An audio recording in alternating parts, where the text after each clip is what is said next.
Kota kosong menjadi fenomena yang seringkali muncul saat pemilihan kepala daerah atau pilkada.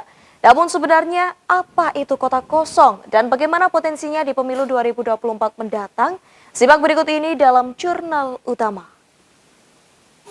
Kota kosong dalam konteks pilkada pemilihan kepala daerah di Indonesia merupakan fenomena unik yang muncul sebagai solusi demokratis ketika sebuah daerah hanya memiliki satu pasangan calon yang berkompetisi.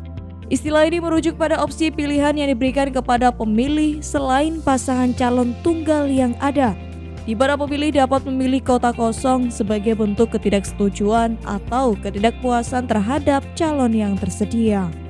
Munculnya konsep kota kosong dalam pilkada tidak terlepas dari dinamika politik lokal yang kompleks. Berbagai faktor dapat menyebabkan terjadinya pilkada dengan calon tunggal, mulai dari kurangnya figur yang memenuhi syarat, tingginya biaya politik, hingga kondisi sosial politik yang tidak memungkinkan munculnya kompetitor.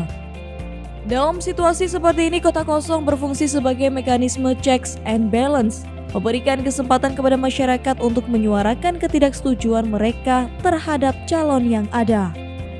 Fenomena ini juga memicu diskusi dan perdebatan di kalangan pemangku kepentingan politik tentang efektivitas sistem ini dalam menjamin kualitas kepemimpinan daerah. Masyarakat awam mungkin menganggap jika hanya ada satu paslon dalam pilkada, maka kandidat tunggal tersebut otomatis akan menang. Padahal tidak demikian, karena nyatanya ia harus menghadapi kota kosong. Komisi Pemilihan Umum telah memiliki regulasi yang mengatur soal mekanisme pemilihan di wilayah dengan pasangan calon tunggal atau kota kosong. Aturan tentang pasangan calon tunggal dalam pilkada itu sudah ada pembaruan sebanyak 2 kali. Dasar hukum mengenai calon tunggal di pilkada pertama kali diatur dalam Peraturan KPU Nomor 14 Tahun 2015 tentang pemilihan gubernur dan wakil gubernur, bupati dan wakil bupati atau wali kota dan wakil wali kota dengan satu pasangan calon. Namun aturan tersebut kemudian diperbarui melalui terbitnya Peraturan KPU Nomor 13 Tahun 2018 tentang perubahan atas Peraturan Komisi Pemilihan Umum Nomor 14 Tahun 2015 tentang pemilihan gubernur dan wakil gubernur, bupati dan wakil bupati atau wali kota dan wakil wali kota dengan satu pasangan calon.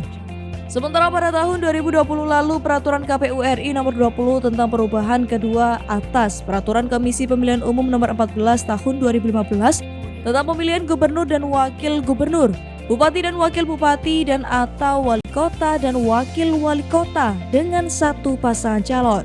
Aturan itu tercatat pertama kali diimplementasikan pada Pilkada Serentak 2020. Ada banyak wilayah yang melangsungkan pemilihan dengan calon tunggal alias kota kosong. Aturan ini jugalah yang berlaku hingga hari ini. Aturan main kota kosong diatur dalam Undang-Undang Nomor 10 Tahun 2016 tentang Pemilihan Umum Kepala Daerah. Regulasi ini mengatur mengenai penentuan pemenang dalam pilkada calon tunggal. Dalam aturan tersebut ada penjelasan bahwa calon tunggal bisa memenangi kontestasi apabila memperoleh 50% dari total suara sah. Akan tetapi yang jadi pertanyaan berikutnya, bagaimana jika suara yang kota kosong dapatkan lebih banyak? Nah, merujuk pada Peraturan KPU Nomor 13 Tahun 2018, apabila perolehan suara pada kolom kosong lebih banyak, maka KPU akan menetapkan penyelenggaraan pemilihan kembali pada pemilihan serentak periode berikutnya. Adapun waktu penyelenggaraan pilkadanya yaitu pada tahun berikutnya atau dilaksanakan sebagaimana jadwal sesuai dengan ketentuan peraturan perundang-undangan. Calon yang kalah boleh mencalonkan lagi dalam pilkada ulangan tersebut. Sementara mengingat terjadi kekosongan pemerintahan selama periode tersebut, KPU akan berkoordinasi dengan Kementerian Dalam Negeri untuk menugaskan penjabat gubernur, pejabat bupati atau penjabat wali kota untuk menjalankan pemerintahan sementara. Tim TV9 melaporkan.